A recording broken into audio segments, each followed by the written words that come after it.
Hello everyone, welcome back to the KD classes. आज मैं आपके लिए लेके आया हूँ कैपेसिटर से रिलेटेड एक और important topic, that is combination of capacitor के। थोड़ा बहुत आपने 10th क्लास में इसके बारे में स्टडी जरूर की है, ठीक है। आज थोड़ा सा और डीपली पढ़ लेते हैं इसको। देखिए कैपेसिटर को किस तरीके से हम कंबाइन कर सकते हैं। There is a two method to combine the capacitors, one of series combination and other is parallel combination. तो सबसे पहले हम सीरीज कॉम्बिनेशन पे डिस्कस करते हैं। देखिए सीरीज कॉम्बिनेशन में सबसे पहले जो आपको याद रखना है, जो रिमेंबर पॉइंट है, first point is charge for every capacitor will be same. Charge for every capacitor will be same. ठीक है। और दूसरा पॉइंट है हमारा वोल्टेज या potential of each capacitor will be different.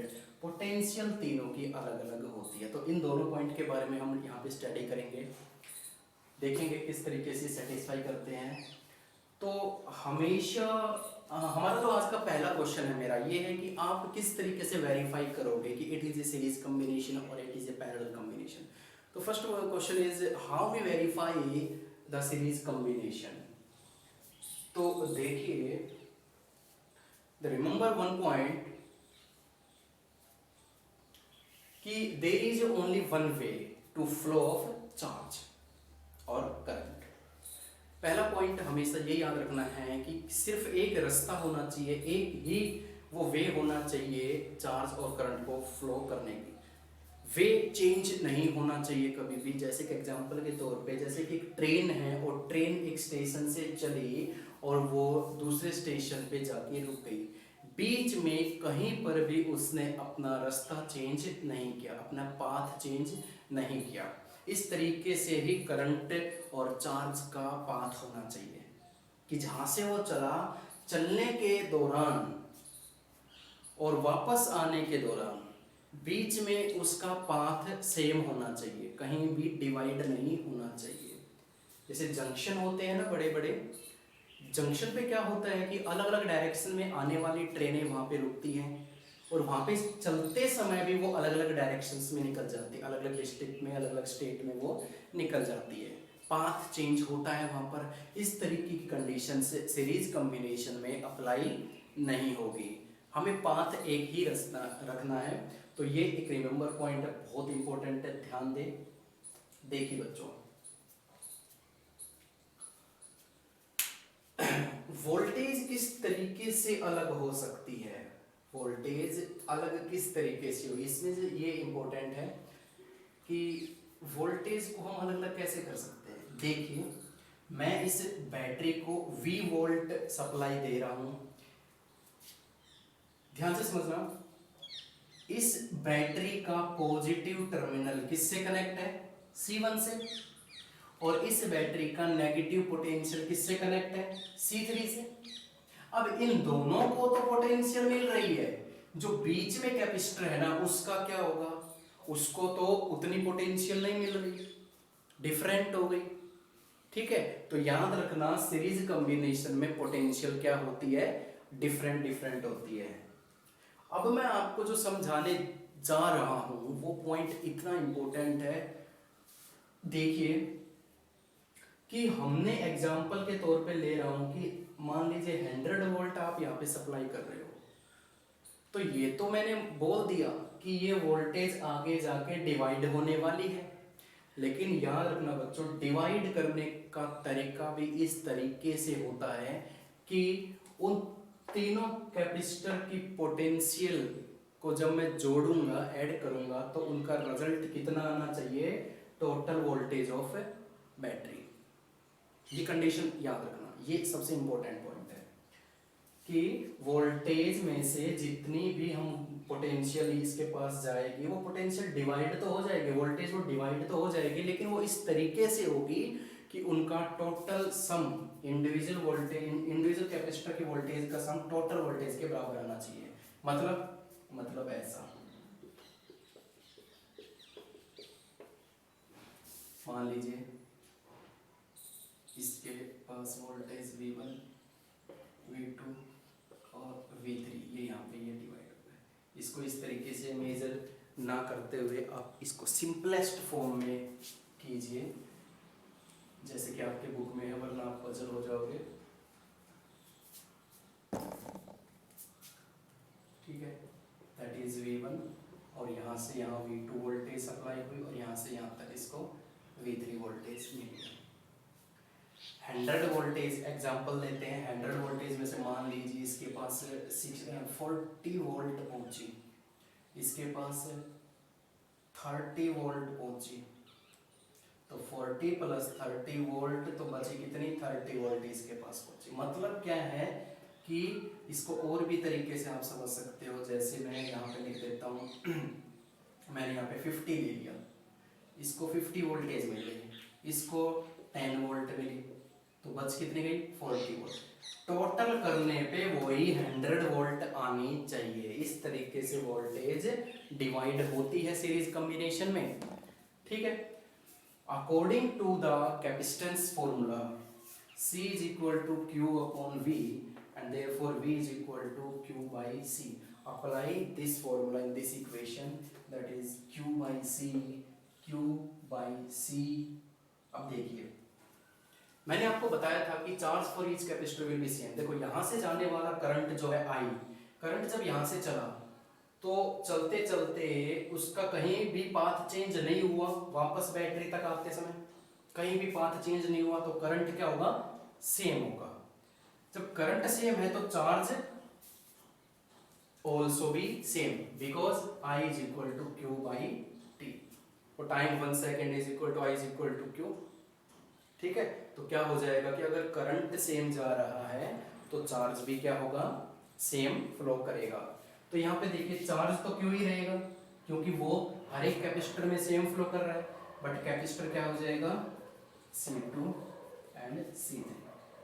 Common हम बाहर निकाल सकते हैं, क्या बचेगा, QC2 कैंसिल,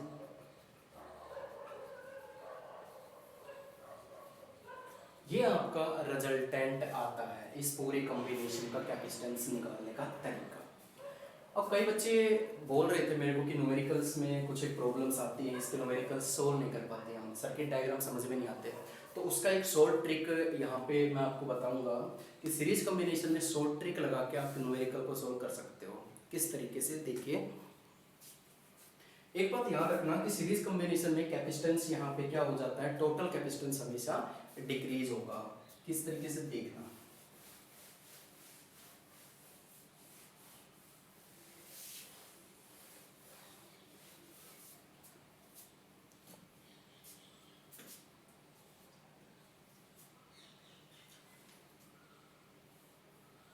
एक वर्ड होता है कि एक वो जो शॉर्ट ट्रिक मैं ला रहा हूं ना, short trick for solve combination of two capacitor. याद रखना बच्चों, ये जो शॉर्ट ट्रिक है इसकी भी एक लिमिट है, ये सिर्फ 2 कैपेसिटर के ऊपर आप अप्लाई कर सकते हो। अगर आपके पास 2 कैपेसिटर सीरीज में ज्वाइन कर रखे हैं और उसका कैपेसिटेंस आपसे पूछा जाए तो आप ये शॉर्ट ट्रिक लगा सकते हो। ठीक है, बड़ा ही इजी तरीका है, मालूम है आपको। देखिए एक वर्ड होता है M/A, माँ, जिसको अपने घर में सबसे ज्यादा प्यार करते हैं, दैट इज माँ। तो माँ वर्ड तो आप सबको याद होगा। ठीक है, इसको याद रखने में इतनी कोई प्रॉब्लम नहीं होगी। तो M4 multiply and A for addition, clear, M4 multiply and A for addition, simple. Example के तौर पे अगर मैं लूँ कि मान लीजिए 2 कैपेसिटर मैंने सीरीज में लगा रखे हैं, 2 माइक्रोफैराड एंड 5 माइक्रोफैराड, तो इस तरीके से सोल्व करने की बजाय आप इसको डायरेक्ट भी कर सकते हो, इन दोनों की मल्टीप्लाई और इन दोनों का सम, दैट इज 10/7 माइक्रोफैराड। अगर आप इस ये वाला मेथड लगाओगे 1/2 + 1/7 एलसीएम लोगे तब जाके ये रिजल्ट आएगा। ठीक है, तो अब ये शॉर्ट ट्रिक है for the combination of solve, ठीक है, क्लियर। दो कैपेसिटर को आप इस तरीके से सोल्व इजिली कर सकते हो। और अगर दो से ज्यादा कैपेसिटर आ गए, 3 4 5 6, बहुत बड़े बड़े कॉम्प्लिकेटेड इसके सर्किट डायग्राम आएंगे न्यूमेरिकल्स में, तो उसको कैसे सोल्व करेंगे, वो फिर मेथड यही लगेगा आपका, ठीक है बच्चों। तो that is all about the series combination. अब हम आते हैं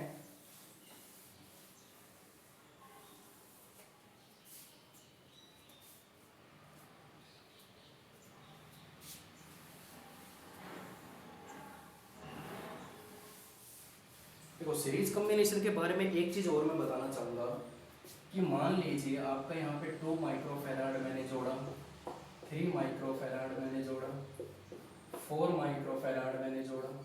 अगर मैं इसका कैपेसिटेंस पूछूं आपसे, तो देखो ये 2 से ज़्यादा है तो शॉर्ट ट्रिक तो यूज हो नहीं सकती। यहाँ पे हम सिंपल मेथड लगाएंगे, 1/c is equal to 1/2, 1/3 and 1/4। LCM लेंगे, कितना आएगा 12, 6, 4, 3, दैट इज 13/12। जब आप इसको सोल्व करोगे, देखो 1/c है यहाँ पे, इसको रेसिप्रोकल करूंगा तो c कितना आ जाएगा हमारा 12/13, that is 0 point something, 0 point something. तो मैंने क्या बताया था सीरीज कॉम्बिनेशन में कि जो हमारा रिजल्टेंट आएगा ना, it is always be less, हमेशा ये बहुत ही कम आएगा। किससे, हमारे सर्किट डायग्राम में जो मिनिमम कैपेसिटेंस का कैपेसिटर ज्वाइंट है, मिनिमम कौन है 2 माइक्रोफैरेड से भी कम इसका रिजल्ट आएगा। ये हमेशा याद रखना कि अगर आपको किसी भी कॉम्बिनेशन का कैपेसिटेंस कम चाहिए, बहुत कम चाहिए, तो उसको सीरीज कंबाइन कर दीजिए, ठीक है, सीरीज में कनेक्ट कर दीजिए। Now come to the parallel combination. Second method for the combination of capacitor, second one is parallel combination. और पैरेलल कॉम्बिनेशन में क्या देखने को मिलता है आपको,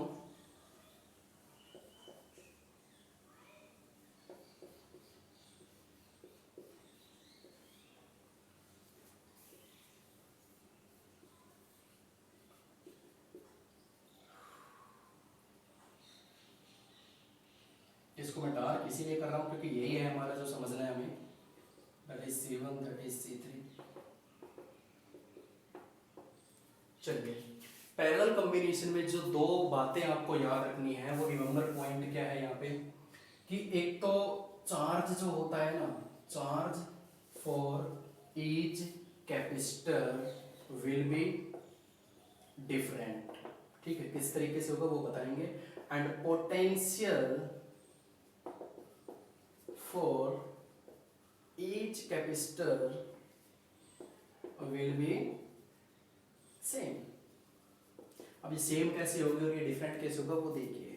पैरेलल कॉम्बिनेशन में क्या होता है, सबसे पहले मैं आपको ये बता देता हूँ कि पोटेंशियल सेम क्यों है। देखिए C1, C2 और C3 की जो पॉजिटिव प्लेट है, वो तीनों प्लेट एक कॉमन टर्मिनल A से कनेक्ट है। उसी तरीके से C1, C2 और C3 की जो नेगेटिव प्लेट है, वो B टर्मिनल से कनेक्ट है। और हम जो पोटेंशियल दे रहे हैं, वो पोटेंशियल दे रहे हैं A डायरेक्ट कनेक्ट है पॉजिटिव से और B डायरेक्ट कनेक्ट है नेगेटिव से। तो हमारी जो बैटरी की पोटेंशियल है वो A और B तक तो पूरी पूरी पहुंच रही है, और A ही तीनों के साथ कनेक्ट है और B भी तीनों के साथ कनेक्ट है, ठीक है। यानी जो पोटेंशियल हम A और B के बीच में दे रहे हैं, और A और B के बीच में ही तीनों कैपेसिटर हमने कनेक्ट कर रखे हैं, तो तीनों कैपेसिटर को सेम पोटेंशियल हम प्रोवाइड करवाएंगे। यहाँ से सिंपल है, एक बार फिर से देख लेते हैं। The positive plate of C1, C2 and C3 connected to the terminal A and negative plate of C1, C2, C3 connected to the B and A and B connected to the battery. तो जो potential हम A और B को provide करवाएंगे, वही potential हमारी तीनों capacitor तक पहुंचेगी। इसीलिए बोला जाता है potential for each capacitor will be same, charge for each capacitor will be different. किस तरीके से ये डिफरेंट होती है, इसके बारे में हम स्टडी करें कि चार्ज डिफरेंट किस तरीके से होगा। तो यहाँ से आपको देखने को मिल रहा है कि जब यहाँ से करंट जा रहा है, तो आगे आने के पश्चात यहाँ पे एक जंक्शन मिलता है। जंक्शन अभी भी मैंने समझाया था कि एग्जांपल देखिए, जंक्शन एक ऐसा पॉइंट होता है जहाँ से अलग अलग डायरेक्शंस में पाथ निकलते हैं। तो वही चीज़ है, जब आई करंट यहाँ से फ्लो हो रहा था, आगे जाके उसको एक जंक्शन मिला, जंक्शन के बाद उसके पास तीन रास्ते आए, तीन पाथ यहाँ पे डिवाइड हो रहे हैं। तो सिंपल सी बात है, C1 के पास कौन सा चार्ज जाएगा, Q1, और C2 के पास Q2, और C3 के पास Q3। क्योंकि करंट जब डिवाइड होगा तो चार्ज भी डिवाइड होगा, क्योंकि I is equal to Q by T. ठीक है, करंट डिवाइड होगा तो चार्ज भी डिवाइड होगा।